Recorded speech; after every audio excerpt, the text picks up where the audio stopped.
Emil, if you don't mind, I will stop sharing your screen so I can introduce you. Then after that, you can share it, okay? So I will stop sharing your screen right now.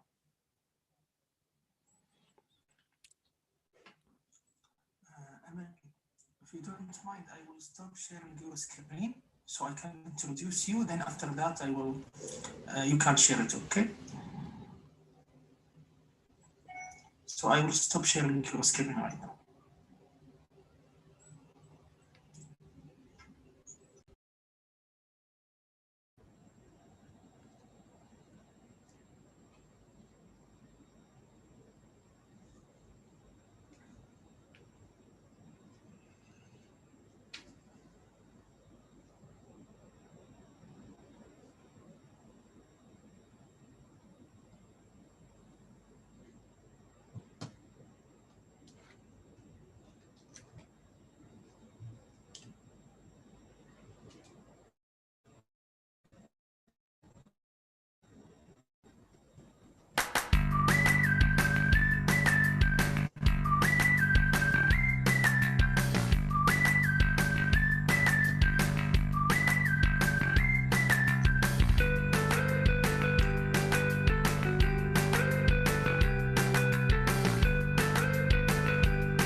Thank you so much.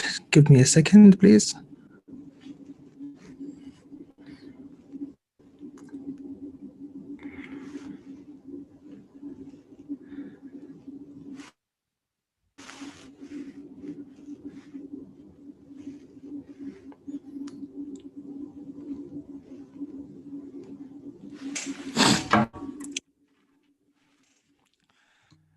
Good afternoon, everyone. Thank you so much for joining ITAR online webinar this week. This is Dr. Ahmed Al-Katan, the founder of ITAR. Today we have a new topic, which is one of my favorite topic actually, and I am really happy to see our guest today that will talk about one of hot topic, let's say, in the area.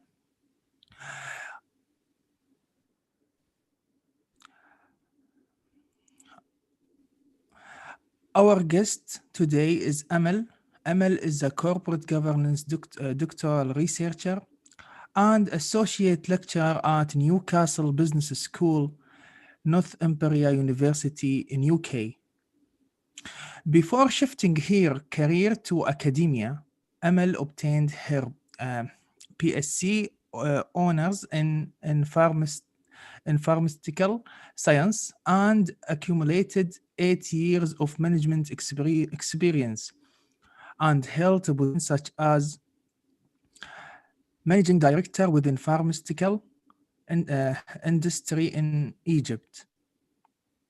In 2017, She was awarded her international MBA degree at Birmingham City University in UK with distinction before joining the American University of Kuwait as a lecturer. Amal started her PhD degree at Northumbria University in 2018 and taught models such as business administration, critical organization analysis, and employability and career planning. She held positions such as assistant researcher for equity, diversity, and inclusion at a Faculty of Business and Law in Northumbria University. Amal researcher focus on gender diversity on board and corporate governance in developing countries. Her research interests also include intersectionally gender, race, equality. Her work is published in peer-reviewed international journals such as Gender, Work and Organization. She participated in international conferences such as BAFA and represented her work at conferences such as Durham University Conference and Northumbria University Conference. Thank you so much, Amal, for joining us today, and I hope you will enjoy it. And also, I want to thank all the audience that they joining us today from many universities around the world. So after you have 45 minutes to present, and then we'll open the floor for any question. There is two types for asking Emil a question. You can just raise hand and we'll go one by one to ask Emil a question, or you can just type your question in Q&A, not in the chat, so we can go read it to Emil and she can answer your question. Thank you so much. And thank you so much, Dr. Emil, for accepting my invitation, and the floor is yours. Thank you so much, Dr. Ahmed. I am not yet a doctor. I am soon will be, hopefully soon. Thank you, everyone. Thank you so much, first, Dr. Ahmed, for the invitation, for your kind invitation to talk about my research today and share my passion for this research specifically with everyone. Also, thank you everyone for being with us today, whatever the part of the world you are. Good afternoon or good evening. And I hope everyone is safe and sound in these troubling circumstances. As Dr. Ahmed has kindly introduced me, I will introduce myself briefly. I am just started my third year of my PhD degree. I am also teaching at Northumbria University, Newcastle, and my research focus on gender and governance and the intersection between both of them. I have other research interests, which is about gender, race, or intersectionality in general. I will start now sharing my screen. Please let me know if it is shared okay. Yes, but please, if you don't mind, maximize it. Yes, no, okay. Oh, great, yes. So this is not a paper. It's not yet my full paper. It is a snapshot of my research, my PhD research. It's mainly focused on women on boards, with more specific focus on examining or exploring the barriers and the facilitators to gender diversity on boards in the Middle East. So the agenda for today, these are the points that I felt will be very fruitful to share with you today. First, we will explore together what do we mean by women on boards? What do we mean by the notion of women? Then we will talk about why board gender diversity matters, why it is even important, why do we have to care about this? And if it's important and it really matters, then what is the problem? Why women are still globally underrepresented? And then we will take a more closer look and say, why do we have to conduct more research within the Middle East? Why the Middle East is different? Why it's different from the Western culture, for example? Why women on boards in the Middle East matter? Then we will talk about what is the current status of women on boards in the Middle East with very brief statistical data on this. And then I will share with you what is the focus of my research, what I'm trying to achieve, where is my research is located, where is my research setting, how I'm going to conduct my research and with whom. And then I will share with you some of the snapshots of the facilitators and barriers to women representation on board. And this is my initial analysis. It's not yet fully, it's not the full picture. So I'm really excited to start this with you. So what do we mean about women on boards? By women on boards, we mean the share or the percentage or the proportion of women on corporate boards of directors. And by this, I mean very general meaning. I don't mean certain group. I don't mean specifically executive board members or non-executive board members or CEO, but by women on boards, in my research, I'm talking about generally women who are serving on the board. And it's used interchangeably with board gender diversity. And here it's very important to realize and recognize how do we mean it when we say women? So what is the meaning of the notion of women? Some of the research, when I was doing my literature review, some of the research conflates sex with gender. So they view gender as the biological sex, whether male or female. And this is actually does not capture the complexity of the social reality, because it assumes that gender can be applied universally and cross-culturally. That means that the women living in Egypt experiencing the same things that women experiencing in the UK, for example, or in the US or in Australia. So in my research, I'm adopting more social constructed meaning about gender. So gender, I view gender like other scholars. I join them in viewing gender as social constructed.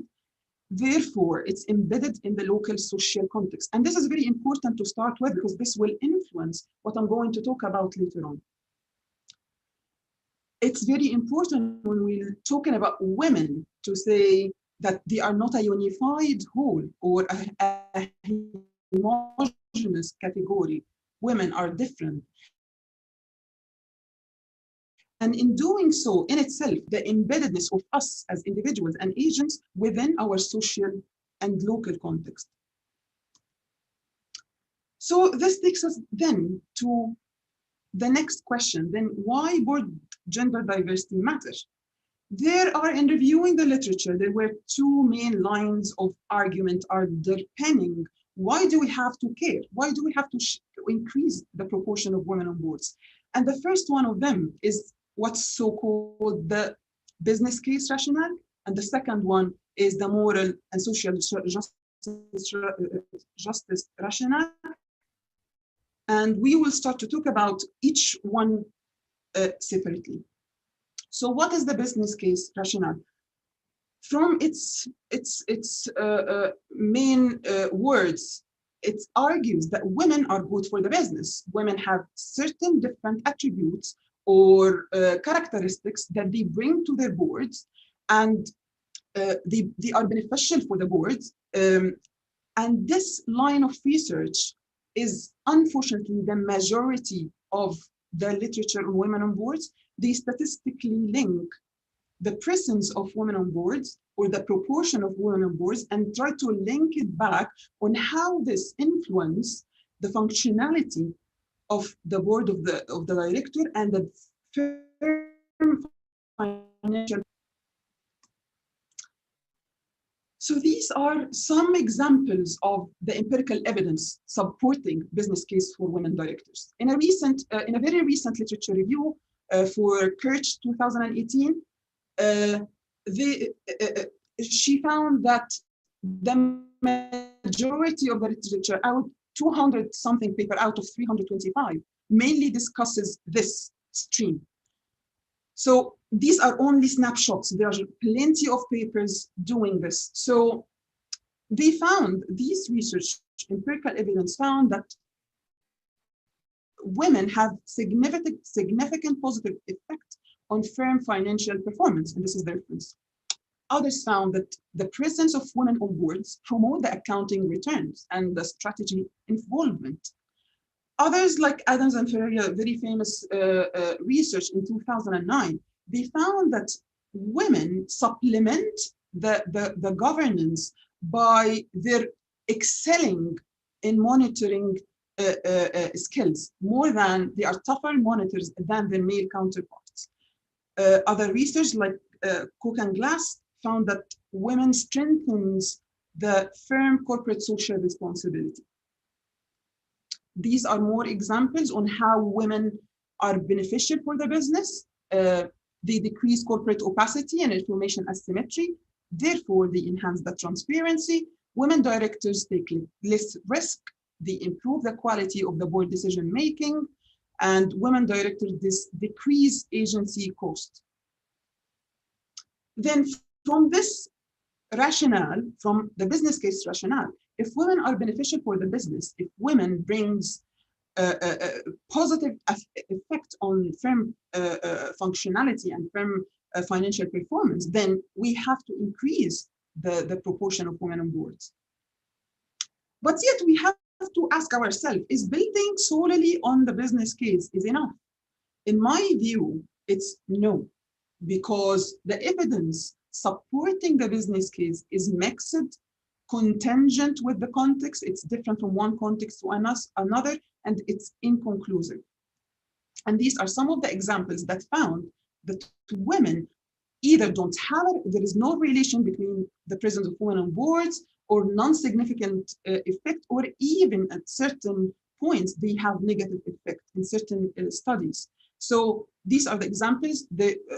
Marinova, they found that there is no relationship between gender board diversity and the proportion of women on boards and firm financial performance. Others found that there is no significant effect for women on firm equity risk.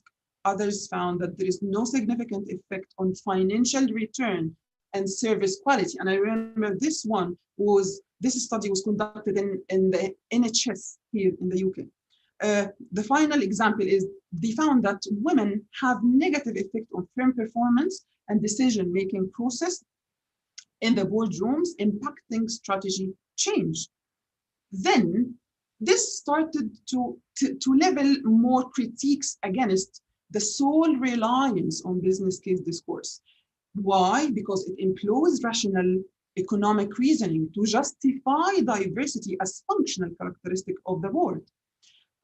Others, like Noon, 2007, he said that this is a short-termism because it primarily focus on business reasons to satisfy shareholders and financiers. It has a blinkered view of the real benefits associated with more inclusive human resources and more gender diverse boards. Others said that it seeks to sell diversity by justifying women's ascension to the top.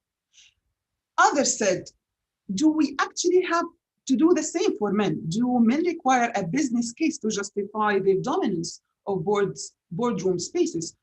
These are snapshots of the critiques leveled against the sole reliance on the business case.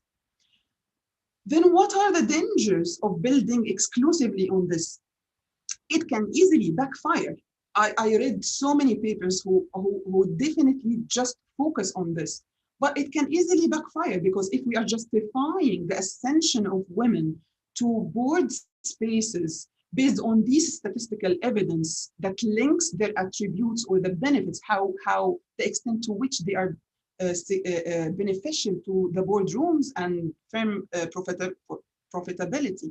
This means that logically in the future, if anyone finds a negative effect, this can justify a case against women. So should the evidence suggest that women reduce profit, then there is justifiable case that women should not ascend corporate ladder. This undermines also the concepts of the moral social justice. And this takes us to the second reason why diversity and board diversity matter. Why do we have to care? This line of argument builds on the moral legitimacy or the social justice rather than the economic circumstances or profitability. From stakeholders' perspective, the primary function of the board of directors is underpinned by its attempt to respond to the diverse stakeholders as a moral requirement to acquire its legitimacy. So recognizing the diverse societal landscape, of which women is a big chunk, and business responsibility should achieve a just order. This is part of their responsibility. So the moral social justice rationale also push for increasing the women, but from a different perspective. The perspective is it's actually immoral to exclude women as large segment of the population from corporate boards on discriminatory grounds just because they are women. This is discrimination. So drawing on larger untapped pool of qualified professionals goes far beyond the narrow financial measures to a more equitable outcome for business and society. Drawing on so many larger pool, this will benefit you as a business as well. From a gender equality perspective, women presence on boards is not means to an end, but it is a mean. It's an end in itself. Women presence at the top as role models can inspire and motivate younger women and the younger generations to come to pursue business-related degrees and aspire for a successful career. Specifically to be keener to get degrees in finance and STEM, technology, these aspects which has been historically male-dominated. This will give them the idea that representation matters. You can achieve it as well. So the ethical perspective and the sense of inclusion and belonging to every individual can impact individuals' life and felt across society. So just to wrap up this point, why board gender diversity matters? Board gender diversity sits at the intersection of governance and social justice, juxtaposing moral claims, which represents a novel approach to corporate governance. So we should not rely solely on the business case rationale and just forget about building on social justice. Women can still supplement governance. Women can still be beneficial and enhance board's functionality and firm financial performance. Yes, yet this should not be the sole justification for their advancement to boardrooms. Diversity discourses then needs to build on the intersection of both the business case, because it's important, women can still benefit the boardrooms, their attributes are different from their male counterparts, yet they have this meritocracy, yet out of social justice, they should not be excluded from these spaces. Then if women, as we just mentioned, they have these attributes, they have these traits that can complement and supplement the boardrooms and supplement governance, and as well from the social justice, it enhances fairness and the concepts of equality within businesses and societies. Then what is the problem? Why women are still globally underrepresented? This is the core problem. Although many proposals, especially after the unprecedented governance failure globally, in 2008, many proposals for corporate governance reforms explicitly emphasize that it's very important for boardrooms to embrace more gender diversity and urging to increase the share of women on boards. Yet women remains globally underrepresented on corporate boards. However, some countries achieved higher proportion of women on boards than others. For example, an extreme example is Norway. They started to issue the gender quota in 2003 by 40%, and they gave up to 2008 for companies to comply with hard law. If they didn't comply, they will be liquidated or they will be out of the business. So this is the very extreme. Yet the UK is 20%, the US around 19. Yet there are some spaces with very, very, very low women representation on board. And this is an example of it. Compared to 20% women on boards in developed countries, this is in general, women are underrepresented in developing countries and at 10% and almost absent in the Middle East with 2%. And the source for this data is International Finance Corporation 2019. So why there is that much variation? 20% developed countries, 10% developing countries, 2% in the Middle East. And yet when you start to review, and this is what Dr. Ahmed and I were discussing at the start of this seminar, yet when you start to look at the literature, you will find that it is dominantly based and theorized within Western developed culture spaces, such as the US, such as the UK and Norway, and others, of course. There is very scarce research within the Middle East context. Largely, this research is largely employing single meso-organizational level theorization. And this is actually problematic. If there is a difference between countries, then it might not be the right level of theorization. Very few studies examines how macro and micro level, whether the institution level or the individual level, influence the share of women on boards. Again, it's overwhelmingly quantitative. Very few research conducted within the area of women on boards employ qualitative research. And very, very few of these, you can count them on one hand, that focus on the lived experience of women, which is highly problematic. And later on, when I start to share with you some of the snapshots of their lived experience, you will feel shocked on how this can change the way we think. So it does not yet clearly answer the current conversation in the stream of women on board research. It does not clearly answer questions such as why women are underrepresented, why women are more represented in certain areas, less represented in other institutional spaces. Or other questions such as what factors actually impede or facilitate their representation on boards. And then we start to think about, okay, then you are saying there is no research in the Middle East. Why do we have to care? Why the Middle East is even different? It's very important to recognize that corporate governance and gender, both of them are socially constructed.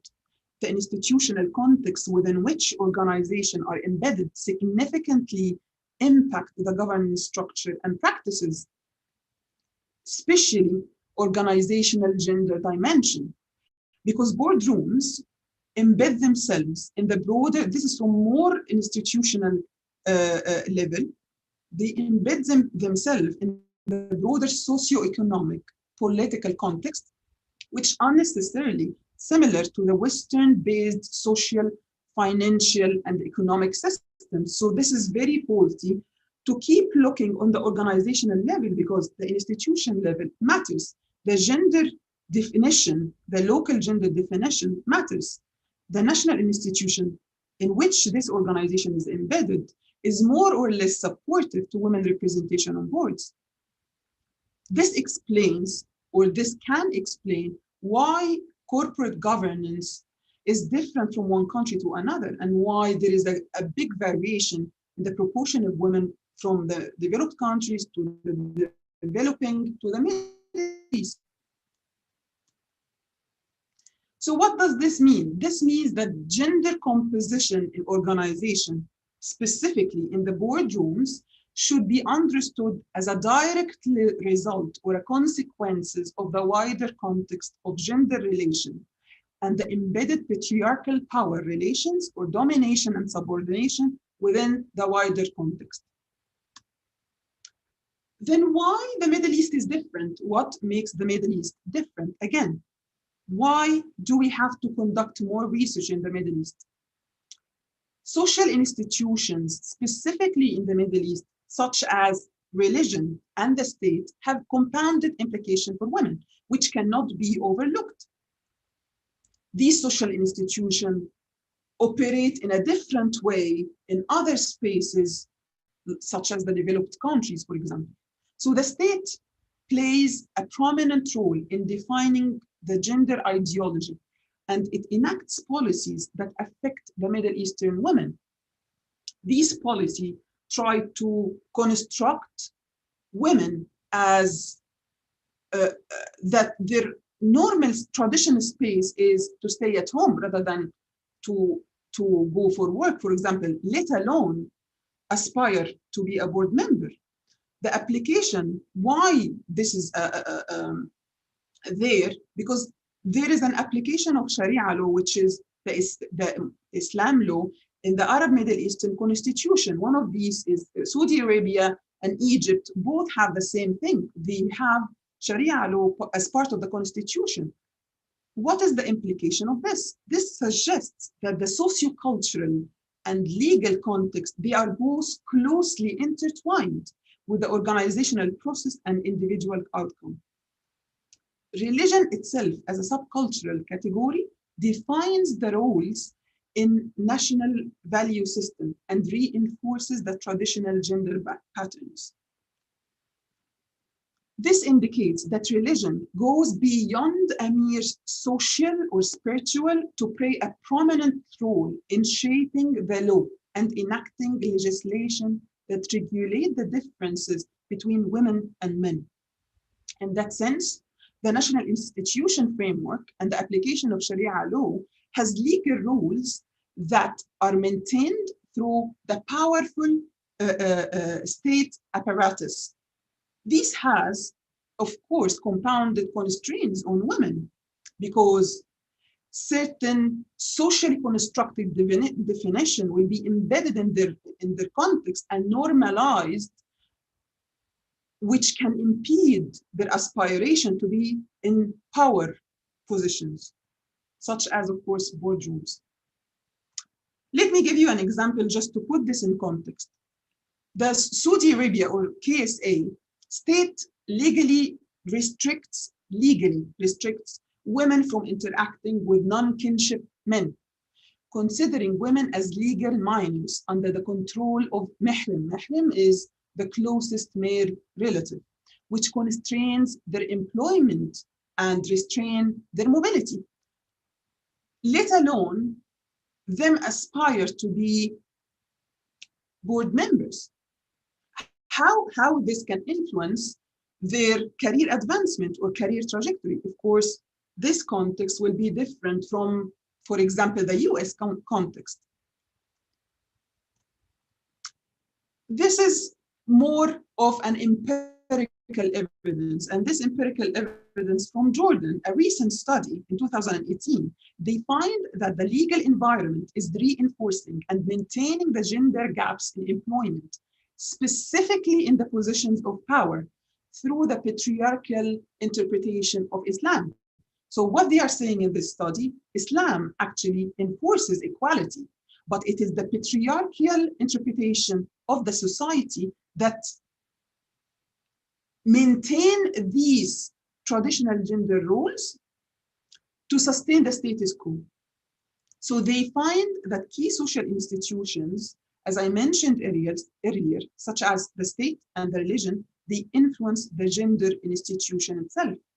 And this alleviates stereotypical attitude towards men in leadership and tend to maintain the status quo. So this suggests what?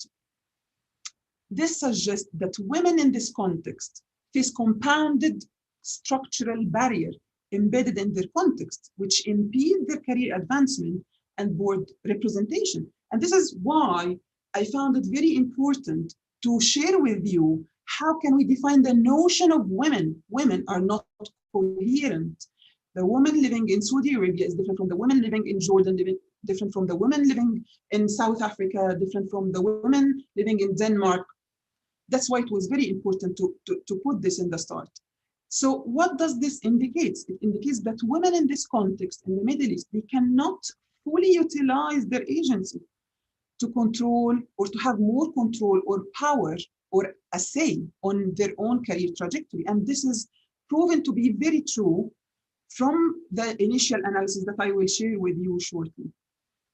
This limits the assumed generalizability of Western organizational typology.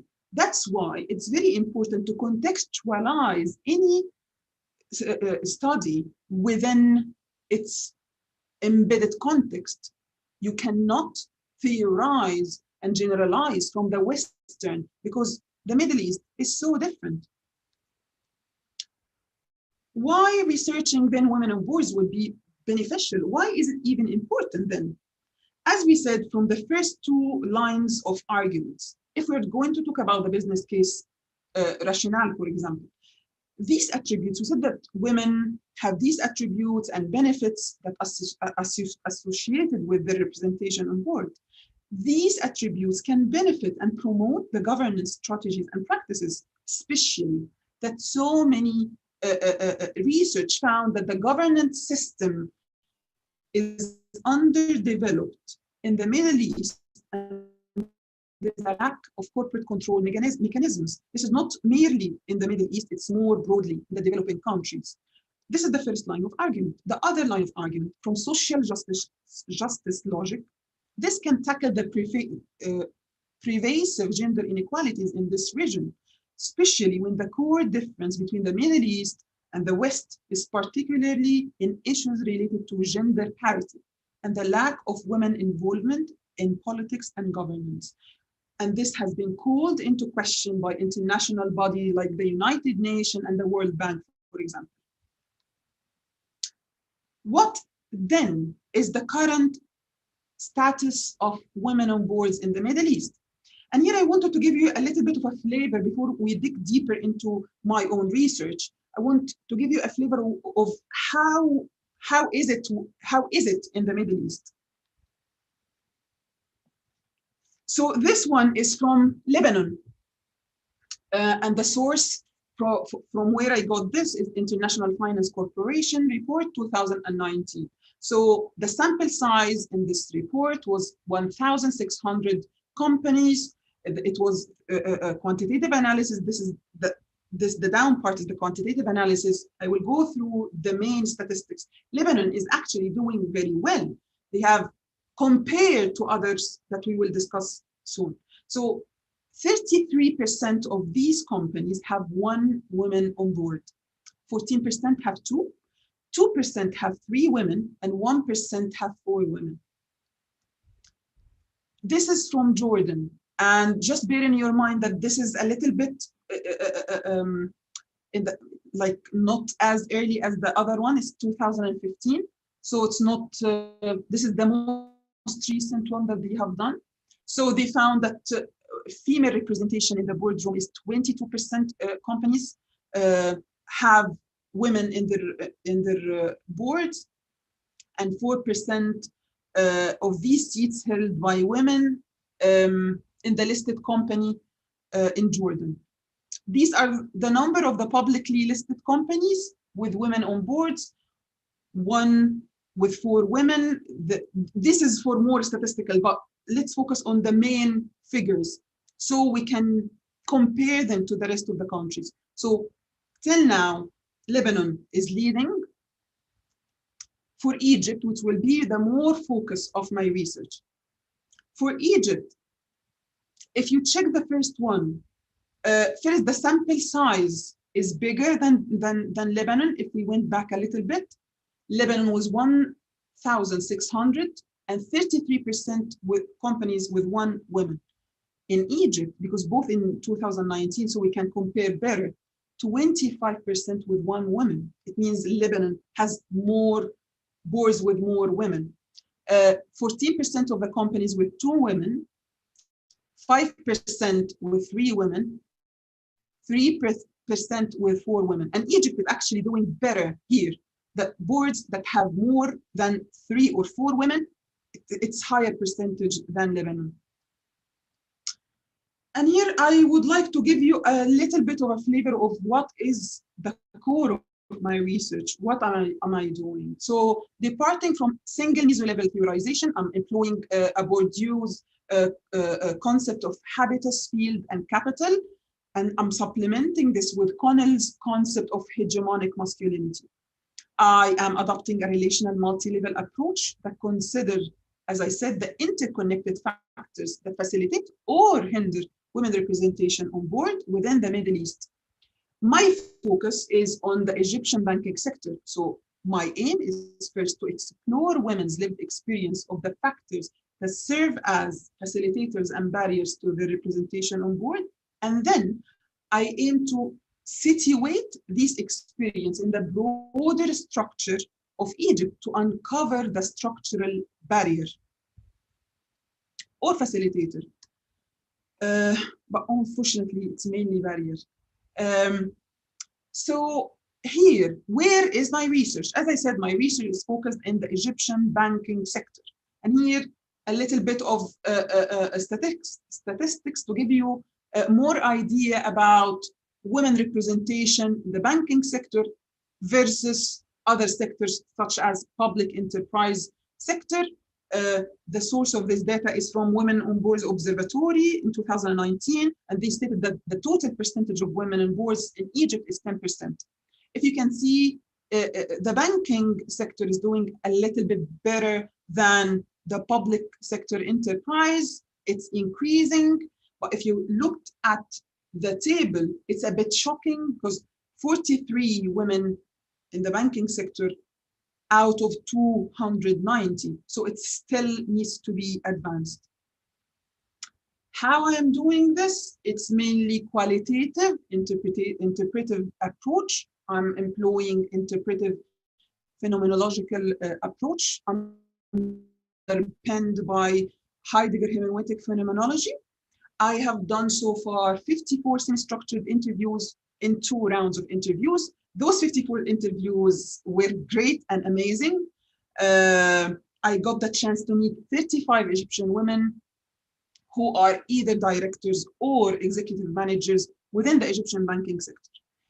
I had to ensure that the women I will be interviewing can actually address my research questions and tell me more about what are the facilitators and barriers to their representation. So who are the women that I included in my research? Women who are currently serving on boards within the banking sector, the Egyptian banking sector, women executive managers who are aspiring to be.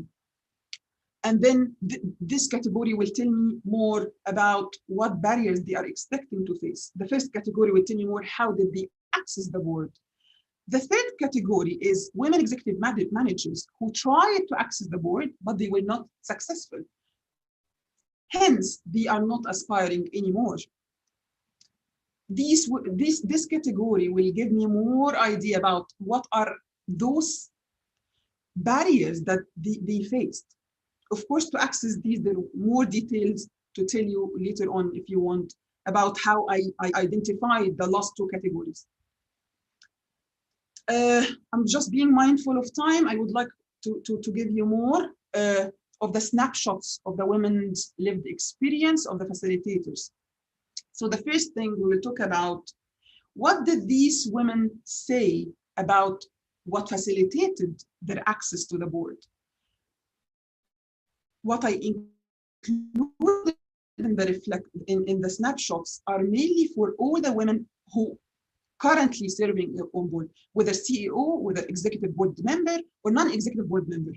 And I started to view my analysis on how they talk about the different fields of their life. It was really interesting that when you start to ask them, can you please tell me more about your journey before you hold this position as a board member? It struck me that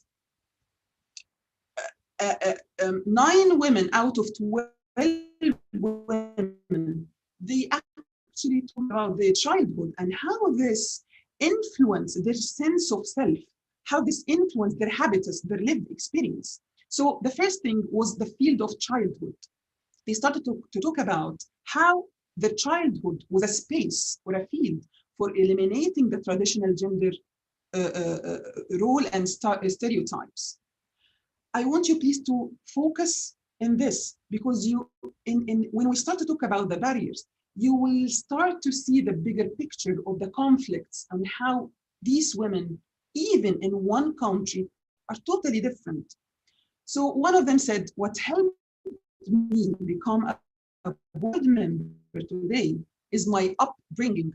I have never heard my father saying that girls are different from boys, or for example, tell me that you can't do this because you are a girl.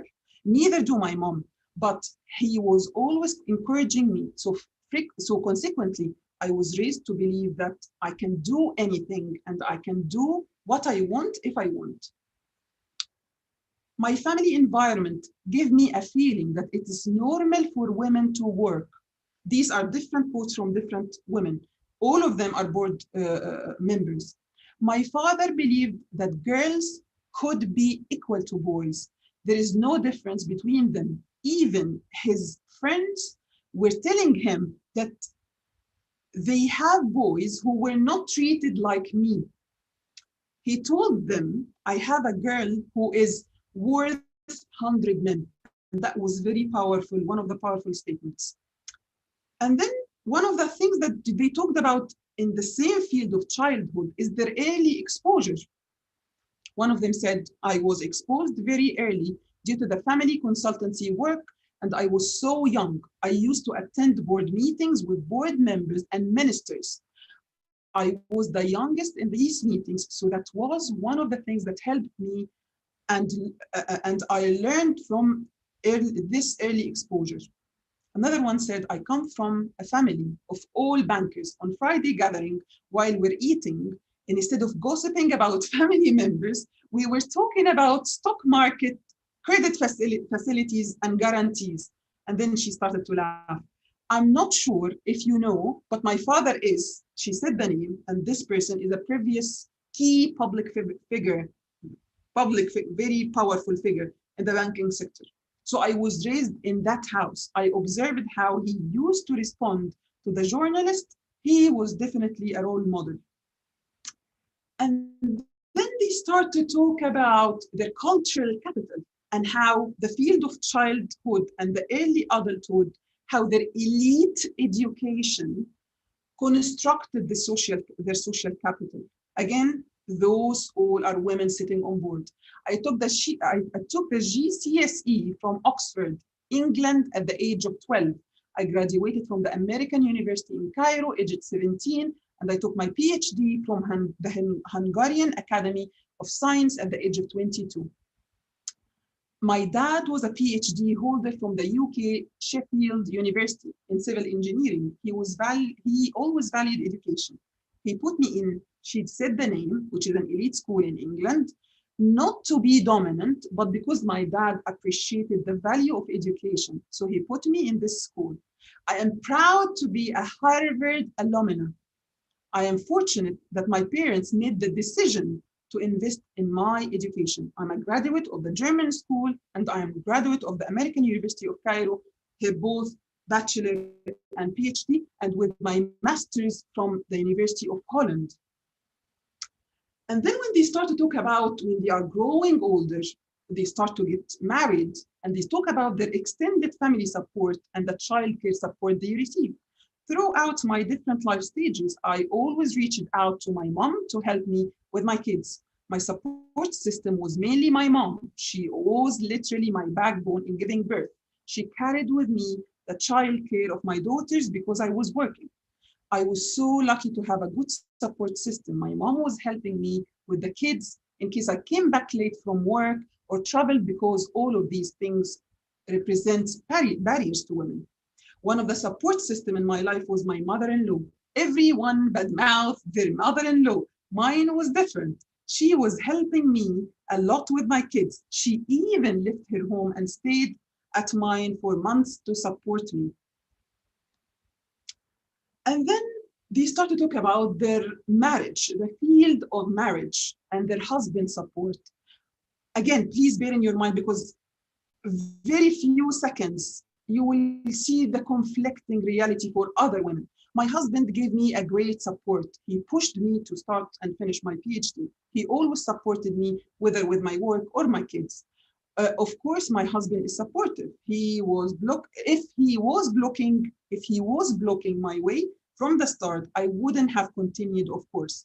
My husband is understanding, but I understand that there are other husbands who would not understand or appreciate that their wives come back home from work at 1 a.m.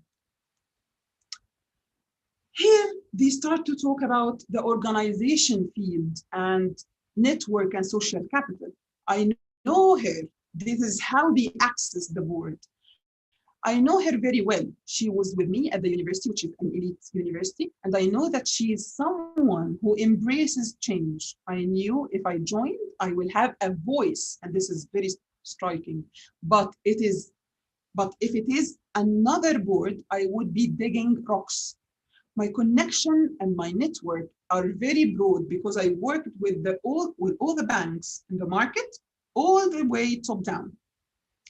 In Egypt, and this is a very powerful one, in Egypt, the way it works is that you know someone, and this someone will introduce you to another or someone else. And when they choose, this one will nominate you.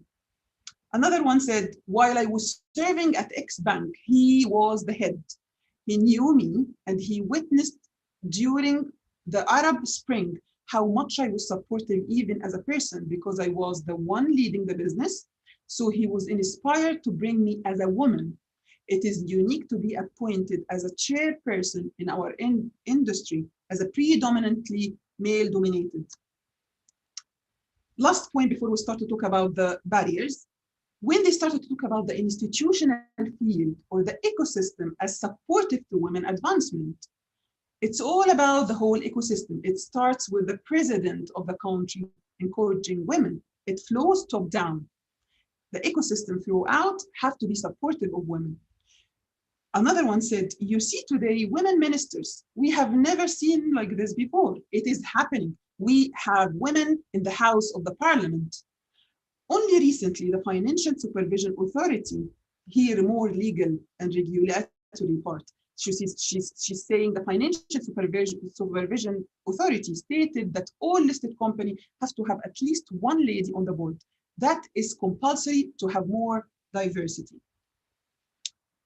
Now you will start to see the totally different reality for other women who could not make it to the board. This is a mix of all the three different categories. We will start again with the field of childhood. For these women, childhood was a field for reinforcing traditional gender stereotypes. Although my father was supportive, he has the traditional aspects of me being a girl, like you don't go out in the evening when it's dark. This is a board member. She's talking about her parents. I apologize, not her mothers. They spoiled their I'm sorry. She's talking about the mothers who spoiled their boys. What did he do when he became a man? Why wouldn't he remove his plate after eating? Because of his mom. She means that these certain aspects is what makes men more dominant because it's from the childhood. Why his sister removes his plate. This one is an executive manager. This is a mother who is an executive manager, and she said this on how she raises her boys, which reinforces the other point. For my boys, I raise them to be tough. So when he goes to school, if someone pushes him, he doesn't cry.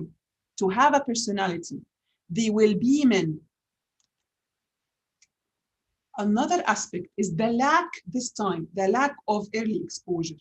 I am almost not, wasn't that exposed. My dad is a policeman and he worries a lot about us. He was relatively keeping us enclosed. The second one said, my mom is tough, literally tough. We didn't go out much. What made it difficult for me is that I was raised in a way, then I found the work environment to be so different. It seems like they, and this time she means her parents, taught us how to be in a utopia. But life is not a utopia, and that was missing. This skill was missing. She means her exposure to the real life.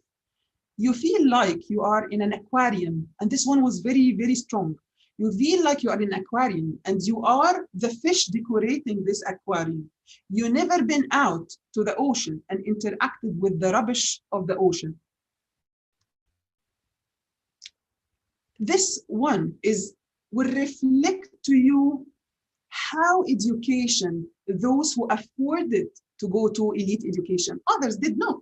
And this is why they couldn't, from their perception, reach to the board.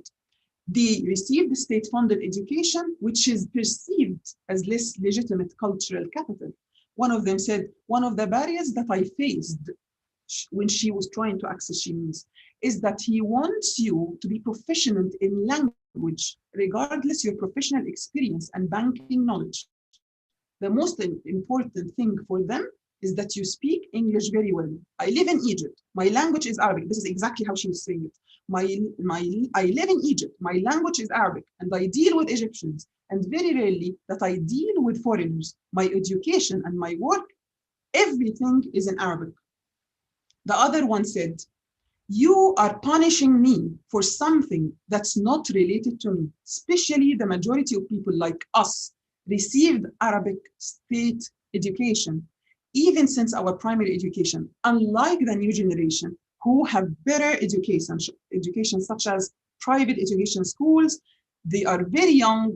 They learn the English alphabet rather than the Arabic alphabets. So don't make me feel I lack competence or efficiency, regardless of my knowledge and experience, just because of this. By this, she means language. Realize that both of these women are not aspiring. They tried, but they gave up.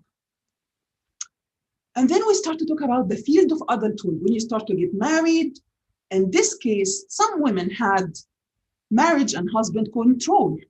My husband agreed for me to work and even get in late from work, but with one condition, that I don't be away from my home because of the kids. My husband doesn't even agree for me to attend this. By this, she means networking events at all. I can't go to events unless these events are related to my role within the bank, such as meetings. He doesn't agree. I got the opportunity to hold a board seat, but to relocate and work in Dubai. But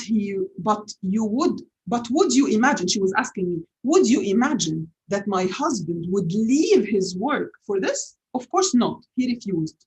So this shows you how the husband control rather than the husband support can block their career. Some of the women, and this is very striking, said that how they tackled this field of marriage. Some delayed their marriage or birth, others got divorced because of their career. One of them said, I'm not married till now. I hear things like, but you are 36, so this is unacceptable. So I don't really care about, one second, please. I don't really care what the society will say about me.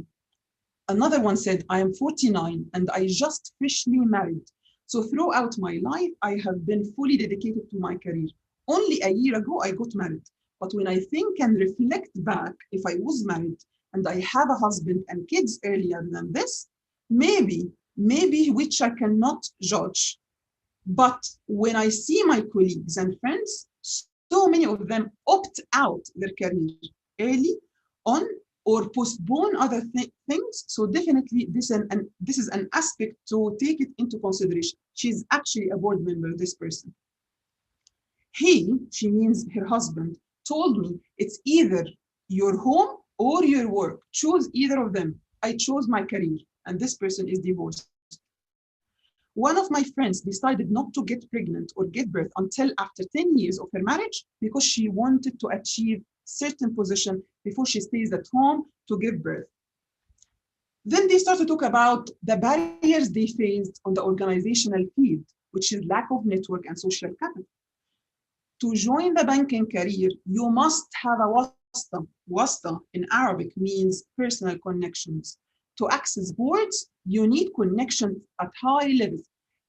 Realize those high levels. She's saying ministers, members of the parliament. This is the norm. I don't have this. And this person is non-aspiring. She doesn't feel she has the right network to access the board. Another one said, you will find successful and well-educated women with a very broad and deep experiences, yet we are buried. Why? Because we don't have wasta. Buried, very strong word. In Egypt, especially in banks, to be a board member, it's not about what you know, it's about who you know. Then you start to talk about the masculine domination at the different organizational hierarchy and how their male colleagues blocked their career or impeded their advancement. In every step in my life, I have always faced the challenge that my manager is a man and he wants to be dominant, wants to impose his views on you. Another one, I'm sorry about this word. I think this word is out of the quote. I'm really sorry. It was only one thing that made it difficult for me to be executive manager. There was someone, he was area manager. He was like, God is above and I am below. Unfortunately, he was very well connected at the top. I declined to get back to the branch and work under his management. So how dare me say no to this powerful man? He declared the war against me by all means, the legitimate and the illegitimate. This one is non-aspiring because from her story, she gave up. My manager, she used male pronoun, doesn't like women. He is extreme Muslim and he doesn't like Christians. I am Christian and I am a woman. He blocked my access to this board and blocked many other women career. They already left the bank. She means those women left the bank. I am looking for an exit out. This is we're almost done. This is the field of board, male as gatekeepers and homophile.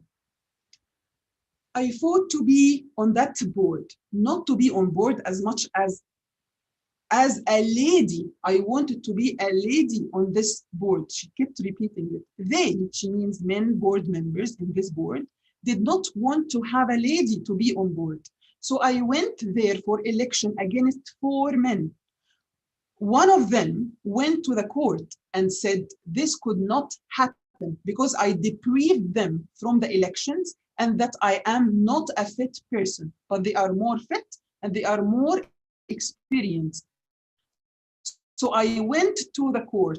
I did not say no.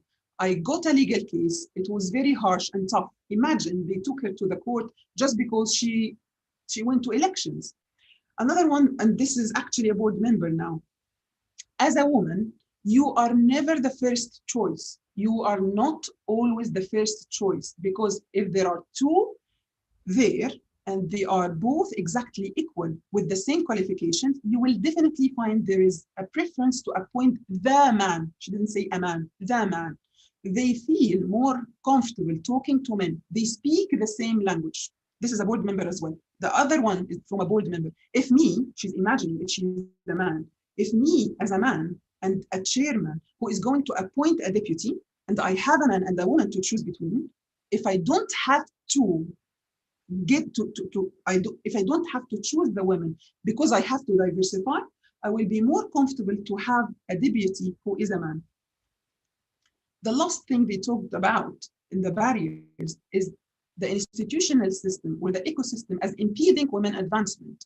In the Middle East society, being a woman in itself is a barrier. We have a real cultural problem.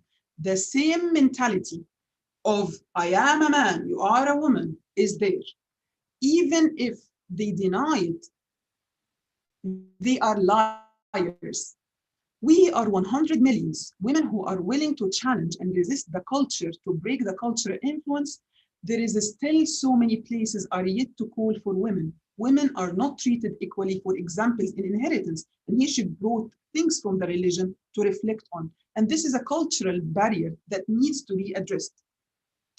It is time for educational advancement. Many families still favor boys over girls.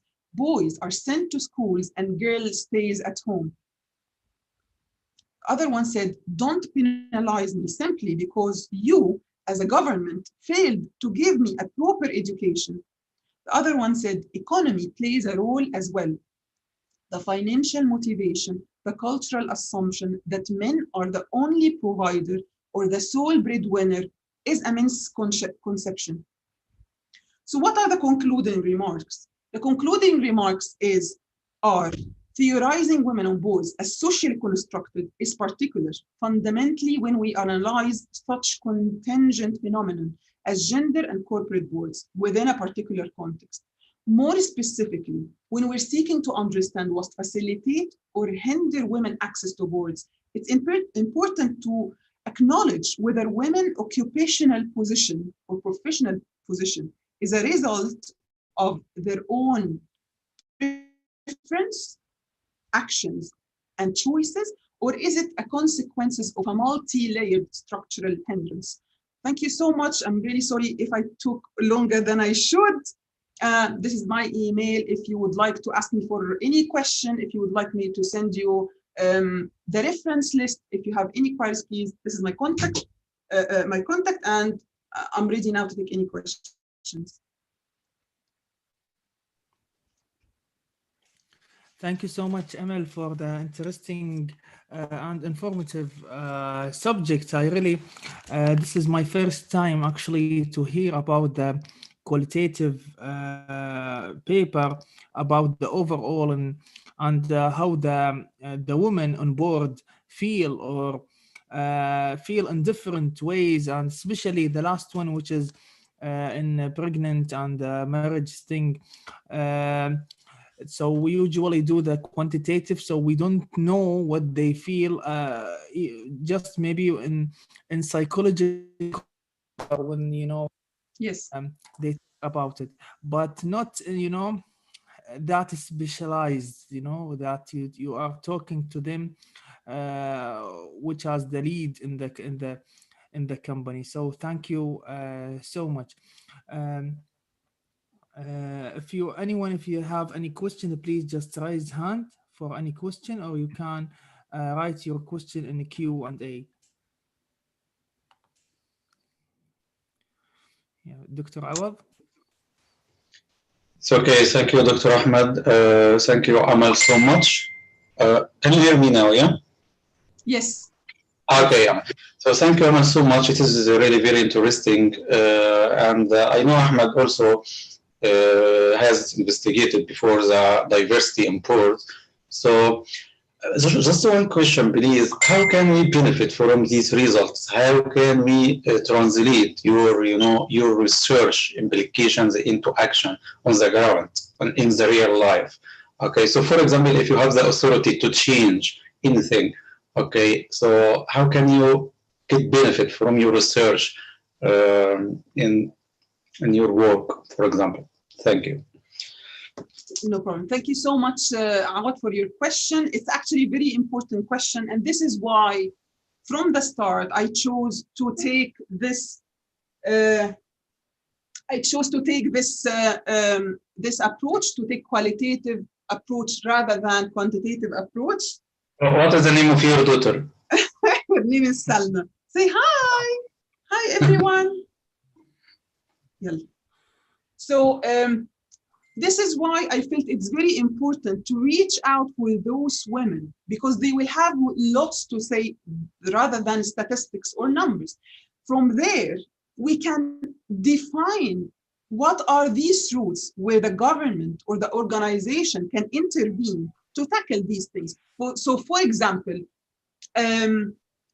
one of the things that they talked about at the institutional level is how regulations can improve or enhance more women. That now we have compulsory regulation to have at least one woman on board. Okay, is this enough? No. Others said it's not enough. Maybe we should reach down from the very early childhood. The problem is when you intervene from the top. So you have historically accumulated problem with education. Then reach out for those, enhance education, reach out for those as an organization. Why this person is blocking her career? What is the power dynamics here? What should I do to tackle this power dynamics? How can I have a flatter organization to have a more shared power, so no one have this positional power to block other careers? Do you know what I mean? So it should be addressing multi-layered perspective on how this could be tackled. And we will never know unless we speak to women. We will never know how to approach this unless we. That's why it was very important for me to take it from on more than one level, like a nested approach, rather than just reaching out for those women who made it to the top and just ignore the rest. Does this answer your question? Really, yeah, but for example, I imagine that I have the power and I am CEO in a company. So if you are a CEO if you have get appointed as a CEO in a company, what are the first decisions that you would take? Yes, I will answer this question from others, from the women that I interviewed. One of them was a CEO. She said literally that I went to this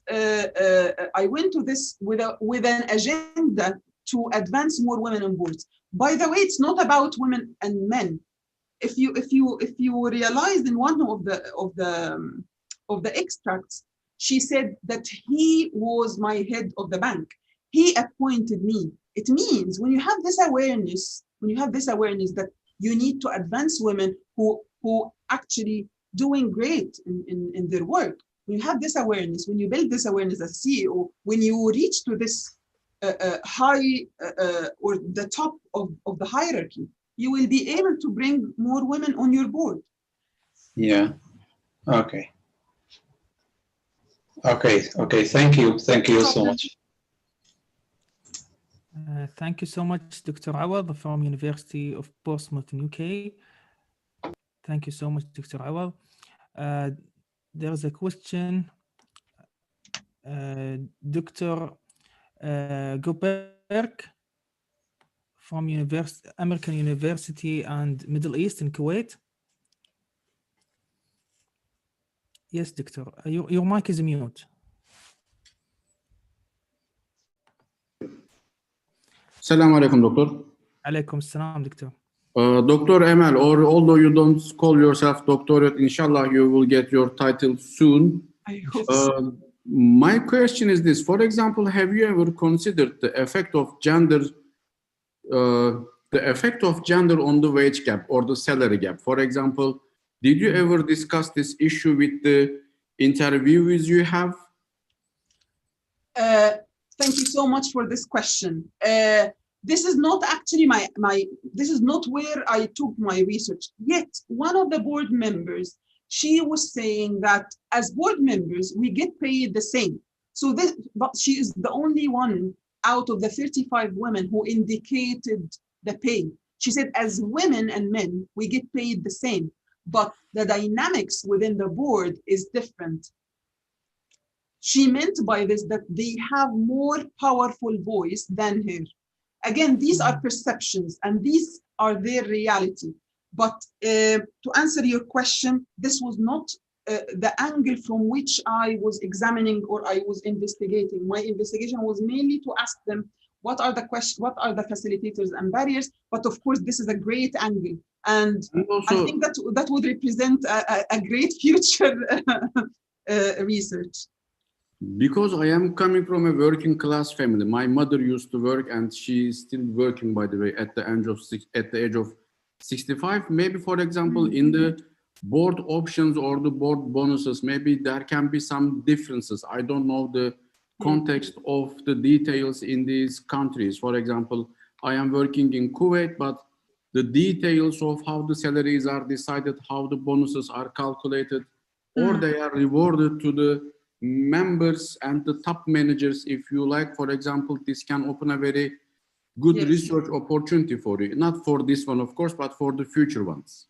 Yes, thank you so much. It's really great. And I really understand this point, because there are part of the literature that explicitly mention the gender effect on the pay gap. And they talk about the remuneration and these packages that the boards receive, and how there is differences between men and women. So that's really a good angle. In the future, of course, this will be a very good topic to consider. Thank you so much for this. You're welcome. Good luck with the PhD, doctor. Thank you so much. Thank you so much, Dr. Kopek, for your question. Dr. Mustafa Hassan, the head of accounting in University of Qatar University. Professor, your mic is mute, if you don't mind. Oh, thank you, Dr. Ahmed. Assalamu alaikum, Dr. Amal. Alaikum assalam. Very much thanks for a very nice presentation. If you allow me, I have like one question and one comment, please. Of course, please. My first question is going to be, actually, when you started your presentation, you talked about the inclusion of women in board, and you talked about developing countries. Yes. And you put the target of 20% or the 20% inclusion as, I don't know, the way I perceived it from your presentation, as an optimal target. So would that misunderstanding to that particular point, or what? Because are you willing to have that percentage like in Arab countries, the 20% of women sitting in board? I apologize if this was not clear in the presentation, but the 20% is not a target. This is the actual statistics of women representation. This is in the developed countries. In the developed countries, based on this report, these are the facts at the moment, not a target. Okay, that would mean that a percentage less than 20% in Arab countries would be like that we are falling behind, or we are lagging to be in a good shape. Or if you find one of the Arab countries having like 19%, like United States, for example, so that would be that we have a good representation of women in board. Oh, you mean to whom we are comparing? Let me first comment on this. By the way, Egypt, or the Arab countries, specifically Egypt, because this is what I've been examining very, very explicitly. We are not the worst. There are other countries are doing worse than Egypt in Africa. So we are not the worst, yet we are aspiring to be better. One of the new regulation, or the new vision, is Egypt 2030. And by Egypt 2030, Egypt is on having a vision to achieve 30% representation of women on board, which is great. And one of the entities that is leading this is Women on Boards Observatory. It's an entity in Egypt. That's exactly what I'm talking about, Dr. Amal. Inshallah, very soon, inshallah. Thank you so much. Inshallah, will be very soon. So basically, that the 20%, that moving towards the 20% or even more would be better. That's my overall understanding so far, even from your discussion now. Yet, when you went through all your presentation, you went to the social dynamics of the society and how the mindset of women and probably men form the inclusion of women in board, like the controlling. Yes. So now it might be the case that 1% is enough. So I don't have a target. So probably that suits that particular country in a certain way. So it doesn't have to be like, probably 1%, 2%. I'm not saying this is an optimal way. I'm not saying anything, but, since you are working in the kind of contextualizing the events itself, I cannot say that we are lagging behind. All what I can say, probably what suits the mindset of Western and European countries doesn't have to be the mindset of Arab countries, for reasons that you have went through in your explanation when you use the Purdue analysis. So this is one of the things which I felt actually I have to comment about it. The other thing actually, again, which is about the mindset itself, the way I see your presentation, and again, if you allow me, you talk about career advancement. You don't talk about women inclusion. I'm sorry, I'm not sure I understand what you mean. Excuse me? I'm not sure I understand. Can you please explain more? What do you mean?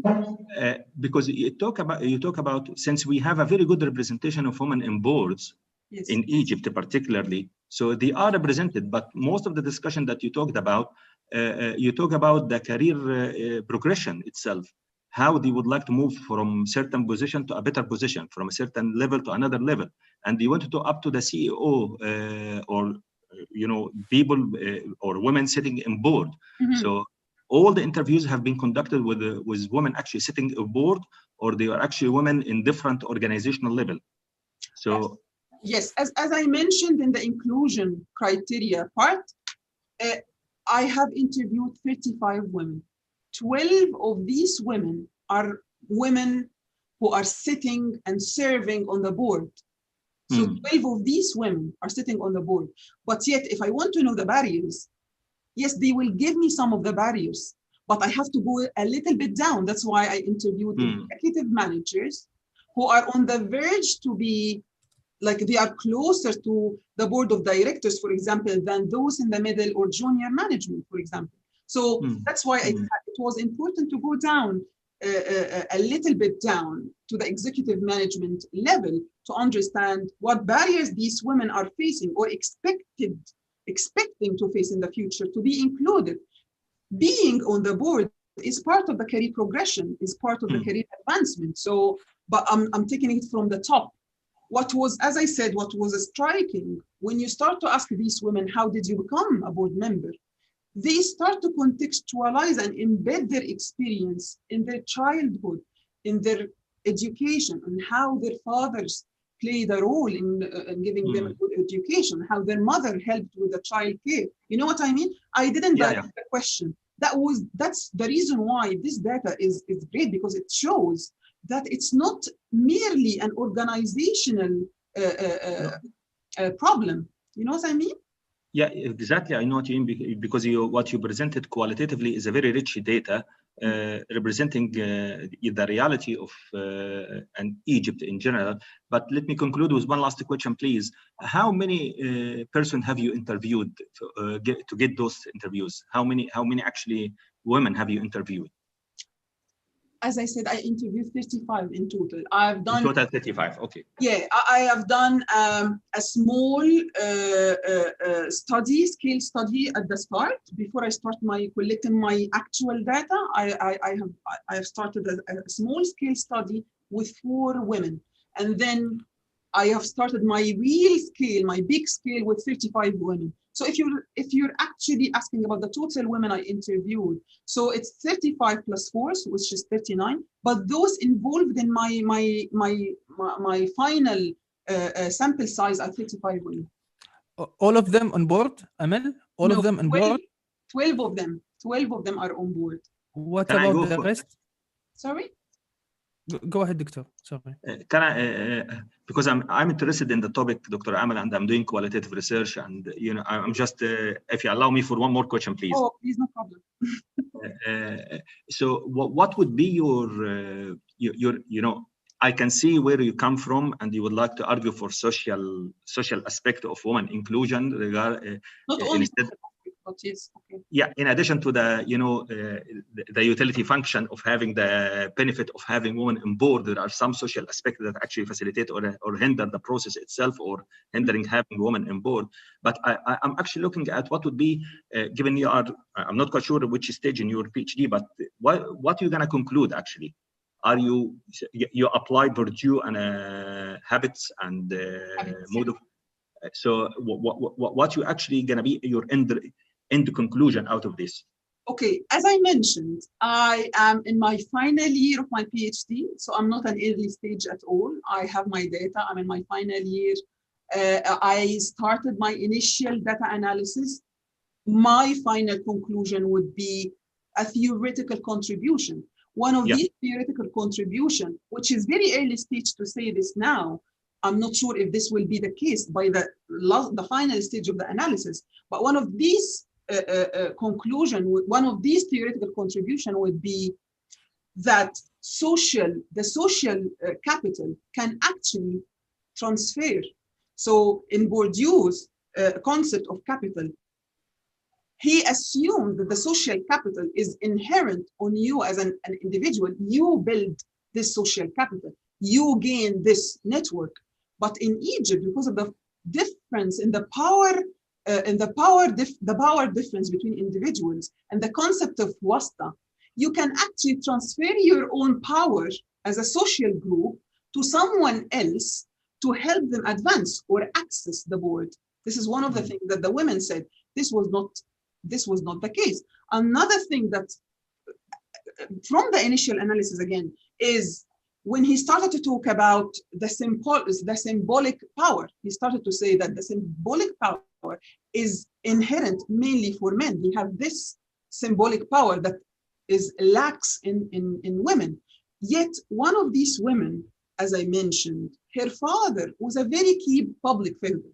That means his symbolic power has been transferred to his daughter, which facilitated her symbolic power as well in the market. Another thing would be, he talked about 4 main capital forms. The 5th capital form, which is different, is gender. He never talked about gender. That's why I brought Connell's concept of hegemonic masculinity to bring that there are different forms of masculinity. So from the reflection, if you can tell, there are men who are helping women to advance, but there are other men who are not helping women to advance. Yet, on the other side of this theory never talked about how differences are between women. They always talk about multiple masculinities, but they never talked about multiple femininities.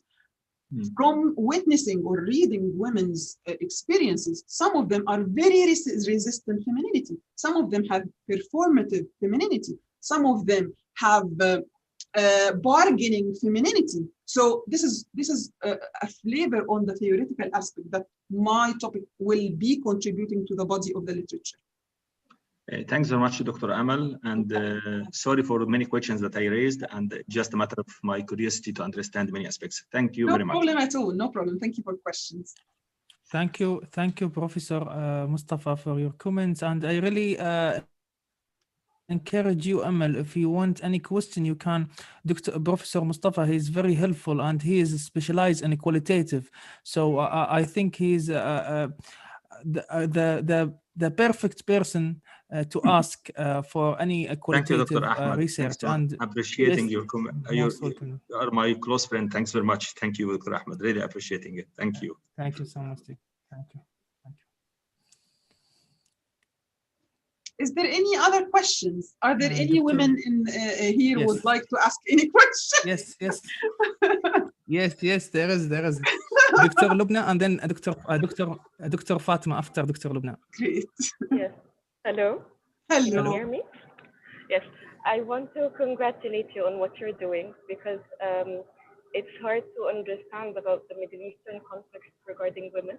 And I know this because my research interest is about women in Egypt as well, but from a different discipline or a different perspective a little bit. So thank you very much for your research. Thank you so much. Yeah. I just wanted to add something regarding your previous discussion with Dr. Mustafa, that, and according to what I've read, even if women reach a high representation at top positions, their barriers would still be the same. Because some of the reason why I'm saying this is that some of the previous literature has mentioned that women are facing challenges to reach top positions because we do not have enough role models, for instance, to look up to in top positions or in board. Yes, So are you, is your question? After a couple of years, and after they found that women were past the critical mass, still the challenges were still the same. Because, and as you mentioned, even women at top positions, they struggled with their femininity, and they aspired to embrace some masculine characteristics, for instance. Yes. Or to is going to critique their life, their social life. So I just wanted to add this point. It's not just about having a percentage of women at top position, but Yes. rather on having a structural or institutionalized system that supports women if they decided to go to top positions, that will actually support them to maintain top positions or maintain working in that position. Yes, thank you so much, Lubna. This is actually, I'm not sure if I got the question, but what you're saying. I wasn't asking, I was just adding. Yeah. Oh, that's great. Thank you so much. I thought you were asking me a question. But you are absolutely right. And what you're saying is exactly what the women said. But it's very hard to put in a presentation all of the things. More than one woman talked about the importance of mentoring, the importance of role models. They talked about the difficulties they face to embrace their femininities when they are performing among masculinity. So they have to perform as a masculine in certain cases to reinforce their voice, if that makes sense. So you are perfectly right with what you're saying. It's as one of the interviewees said, it requires a cultural shift and more mindfulness to what does this means for the younger generations. But thank you so much for this, Lubna. Thank you so much. No, thank you for this. I would just want to add another thing that it brought a sense of relief for me when I was reading through literature, that this is not just the case of Middle Eastern countries or even developing countries. It's the case for different countries as well, where, as you mentioned, in Middle Eastern countries, we have patriarchy that stems from a misunderstanding of Islam and how this affects women and their position in the workplace or at top positions in the workplace specifically. Yet in other countries as well, in Western countries, women still face barriers and challenges, and they are still faced with what they call a gendered institution that affects how they behave or how they develop their careers. Yes, that's very true. And thank you so much, Lubna, for this. This is very true. And in the Western culture, there are other intersectional identities, such as race, that exacerbates as well the discrimination against women. So I fully understand what you're saying. Thank you so much. And I congratulate you on your research, and I wish you all the best of luck. Thank you so much. This is so kind of you. Thank you so much. Thank you, Lubna. By the way, Emel, I don't know if you know, in the corporate governance code in UAE, in Emirates, yes, they modify it. They modify the one code which is the percentage of women, and they put it 20. So this is one of the Arab country that they modify it. There is a question from Dr. Fatima from Saudi Arabia. Hello, Assalamu alaikum. Doctor and future Dr. Amal. Hopefully, thank you so much. Because I also have one friend in my college named Amal Atef. So I'm familiar with your name, Amal Atef. Great. That's great. And she is also doing her PhD, and future, we call her future Dr. Amal. That's amazing. Yeah. And I am nearly completion of my paper, governance process and diversity management in education sector. So I'm working in community college. I gather the data and done the paper. Then I realized should I apply qualitative methods? By God grace, I have seen your paper and you have done qualitative. I also got encouragement that we should apply qualitative analysis. we should apply qualitative research method. So, doctor, how difference is governance in education sector and corporate sector, and which qualitative analysis is more means we can apply in this study? I'm sorry, I didn't get the question, Dr. Fatima. One question is how difference is governance in education sector and corporate sector? In education sector and corporate sector. And corporate sector. Yes. What? I'm not sure I get the question. I'm really sorry. How do you mean the question? Like in governance, we apply the method transparency, active participation, and organizational effectiveness. So, and in corporate sector, some governance models are different. So, how Yes. difference is governance in corporate sector and in other sectors other than corporate, like education? I got your point. I got your point. Thank you so much for this. I have not done research in the educational sector. If I got your point right, please correct me if I didn't get it right.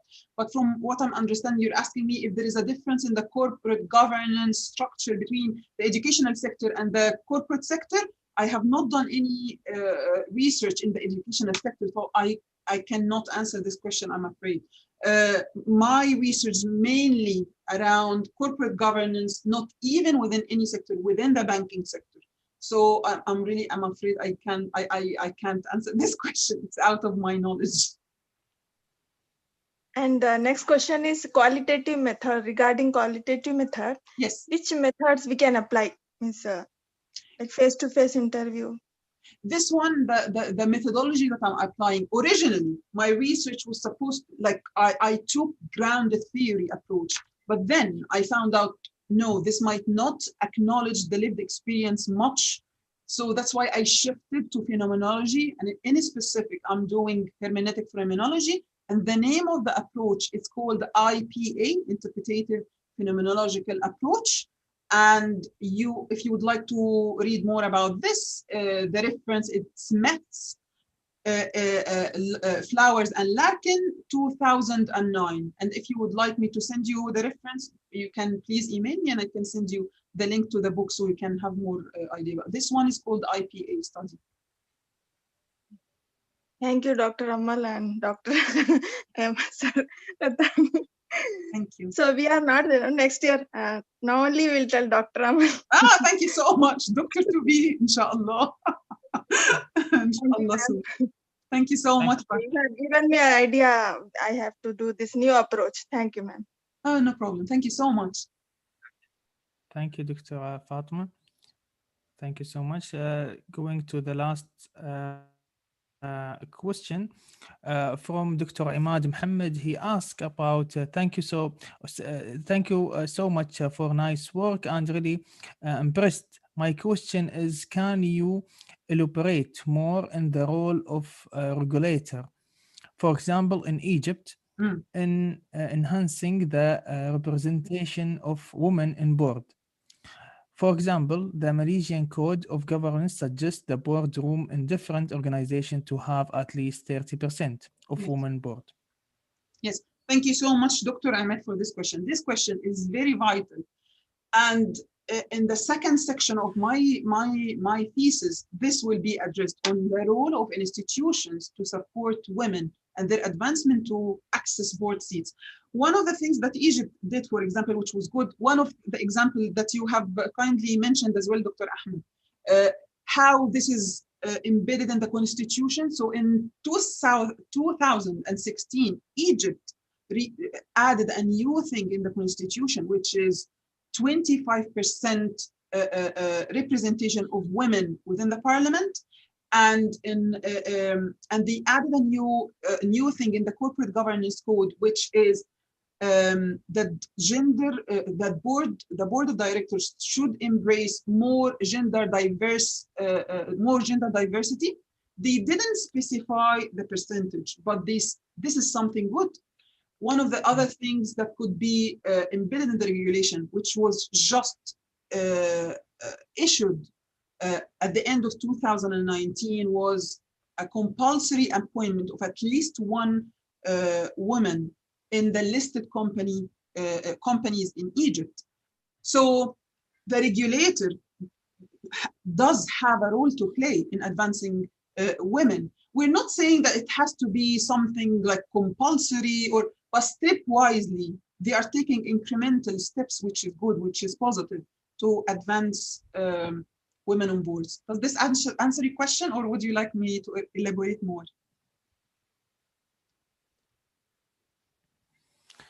Dr. Imad, if you want, if Amal answer your question, that's fine. If not, please, you can raise hand and you can ask her. He said yes. Thank you so much. Great. Most Thank you so welcome, much. Dr. Imad, and thank you.